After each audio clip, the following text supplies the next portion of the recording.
to our channel. Today we're joined by a very special guest. This is Donna who has courageously shared her story about a topic that's both sensitive and critically important. Her article challenges the dangerous misconceptions surrounding childhood sexual assault. Thank you so much for being here, Donna. We really appreciate you coming to join us. Your story sheds light on the profound effects of single-story narratives in cases of sexual assault, especially involving women and girls. We agree it's a conversation that needs much more visibility. Can you tell our audience what we mean when we say single-story narrative? Okay, single-story narratives are ones that people have. They may not even know that they have them until they're challenged, but they're hearing over and over one story or one main story about a group of people or a person, like in this case, about who is a victim of specific sexual predators and about what a sexual predator is or looks like. Got it. So there are these kind of essentially conditioned ideas that we have based on the same story we hear over and over about what something Like is or what something looks like. Yes, the guy in the absolutely. van, trying to give you a puppy kind of thing. Like, Yes, or free Okay. candy. Yeah. Okay. Right. Okay, cool. So- Thank you for clarifying that. You're welcome. So your story begins with a powerful recount of the disbelief and dismissal that you received when you spoke out. Can you share more about how the single story narrative affected your situation? Absolutely. When I told the police that my upper elementary teacher had molested me, they told me that a woman wouldn't molest a girl, and they did not do what they should have done. They did not do the interview that they would have done if I had been abused by a man. They did not do the investigation they would have if I had been abused by a man. They didn't even ask me basic questions, like whether or not she had any identifying marks on her body, which she did, but as a kid I didn't know I needed to say that. Right. They're supposed to ask that. In addition to that, single story narratives impacted things even before I told on her. The other teachers at school, if a man had done what she had done, they probably would have intervened and reported it. Typically, women, the single story of women is that they are caretakers, they are nurturing, they are mothers, and so they tend to have more access to children's bodies. Therefore, a lot of the teachers didn't look twice when she would hold me in her arms or on her lap, or when she had her hands all over me, like she always did anytime she was anywhere near me. They just assumed, since she was a mom, that she was being motherly toward me. And she kept, like, if somebody said anything, she'd be like, oh, this one just needs some extra love. Acting like she was a very caring, very nurturing teacher. But I cannot see a man getting away with all of that. Right. Especially, I think a teacher would have said something if a man had followed me into the bathroom stall instead of the woman teacher. So the single story narratives impacted me from the start of the abuse all the way through. Because in essence, it protected her. Absolutely, and she knew it and she played that. Yeah. Wow. It's shocking how pervasive these single story narratives can be. How do you think these narratives continue to protect perpetrators and harm survivors? There's a lot of ways that they continue to protect perpetrators. Even though that old narrative is starting to shift, it has not shifted enough. There still aren't very many stories out there of women who were molested by women when they were younger. There aren't many stories of women molesters, period. And unfortunately, a lot of times when there are, the news media contributes to damaging single stories, such as when there are middle school or high school kids who are molested by a woman teacher.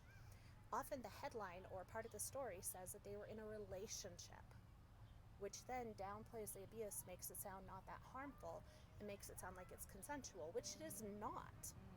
But they don't tend to do that for men abusers. So again, it's negatively impacting them. Additionally, there are also single story narratives of who a survivor is, what the perfect survivor looks like, that pretty much no survivor fits. The perfect survivor has tons of evidence, has bruises because she fought and didn't freeze. She is typically thin, she is white, she is Christian, she is cisgender, she is heterosexual. She cries a little, but not too much to make anyone uncomfortable, etc. And most survivors don't fit that. So they aren't believed as survivors as much by certain people as someone who does fit that profile is. The police still often are not trained or not extensively trained in trauma reactions, or in the fact that it's not just fight or flight.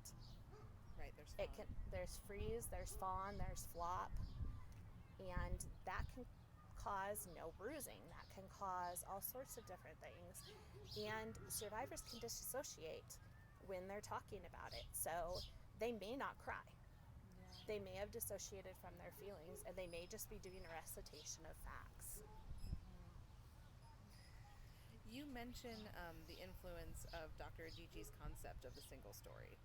How did this concept help you understand your own experience and the broader implications of single story narratives? Well, as Adichie discusses, everybody has single stories of different people. At first, I applied that mainly to literature because I learned about that concept when I was doing my graduate level research, and my research focus is inclusive children's literature. So, of course, I'm applying it to that. However, I started thinking about different times in my life where single story narratives have impacted me, whether I held those narratives or whether others held them about me. And that's when I realized that single stories are the reason why certain things played out as they did when I was being abused by the teacher and when she was retaliating against me, which she did until I moved to Tulsa, actually. Single story narratives play out everywhere. They play out, especially we're seeing a lot in politics, where one party has a single story of another party, where certain news media just tells the same story over and over of minoritized groups, where school boards are dealing with this too, with book banning. They're saying single stories of what they see in the literature. Single stories are all around us, but many of us are unaware of them. So there's a powerful moment in your story when you decide to reclaim your voice. What led you to that decision, got you to that decision, and how has that impacted your healing process? Well, it's been incredibly healing to share my story. I realized I still needed to heal from sexual abuse in August of 2022, and I finally came across a story of a woman molesting a girl. I had never seen that in the intervening decades. And I was like, oh my gosh, there's somebody else like me. It didn't just happen to me. And that was so incredibly powerful and life-changing for me that I knew I had to help others. I needed to share my story so that others who were molested by women didn't feel so alone. And it's healing for me. It's healing for me to help others. It's healing for me to expand the definition of sex offenders so that hopefully I can help adults protect children. Because if they're only looking at the men, then the women are going to slide under the radar, like they have been. And that all helps me heal and helps create a better world, in my opinion. Yeah, that's very powerful. And that explains why community is so important in trauma and survivors of all different kinds. You know, it's very important that we all know we're not alone, and that is a very healing aspect. Absolutely. So, how important is it for society to embrace these counter stories to the dominant narrative? It's essential. Yeah. It's absolutely essential not only for the stories to be heard, but actually listened to, so somebody takes them in and interacts with them, engages with them, so that they are changed. Dr. Rudine Sims Bishop talks about the concept of literature as mirrors, windows, and sliding glass doors, where you can see aspects of yourself and your experience, which is a mirror. You can see experiences that differ from yours, an identity of yours, which is a window, and a sliding glass door is when you're changed by what you read or what you hear. And people need to use these counter stories as all of those. They need to be changed so that they no longer unintentionally perpetrate the single stories, so they no longer hold those single stories, which impact how they interact with other people in the world.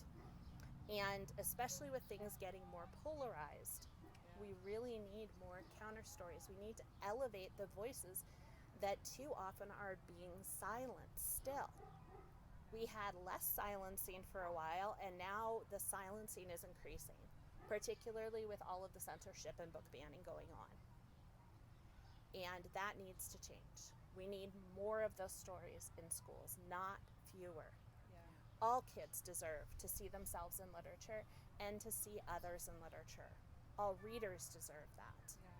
And all people deserve that with the stories that are told in the news, with the stories that are told on TV, with the stories that are told everywhere.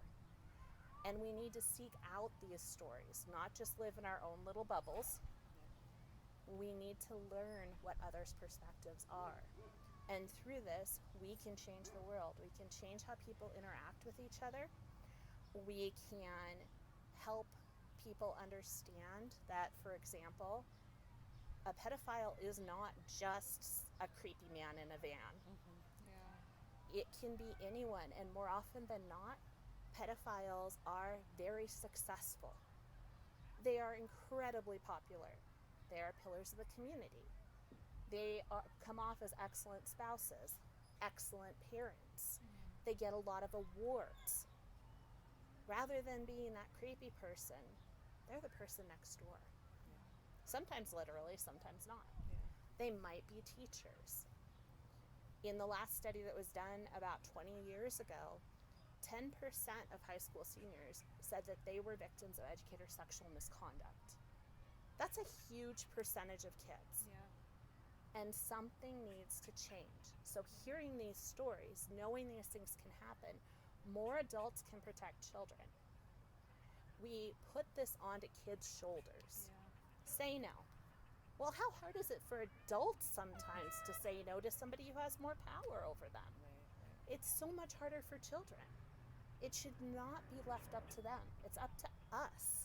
All of us as adults need to protect those children. My wish for a world is for a world where people are more compassionate and a world where children are protected. I don't ever want anyone to go through what I've gone through. Wow. Gosh, well, thank you so much for sharing your insights and stories with us. It's a great reminder for all of us to challenge those single story narratives that we may have ourselves. Thank you so much for being here, Donna. Thank you for inviting me. To our viewers, if you would like to read Donna's full article and gain a deeper understanding of what we've talked about today, head on over to the website. The link will be in the description right below this video. And don't forget to subscribe and share and help spread awareness about this really important issue. Thanks, everybody. Thank you. See you next time. Bye. Thank you.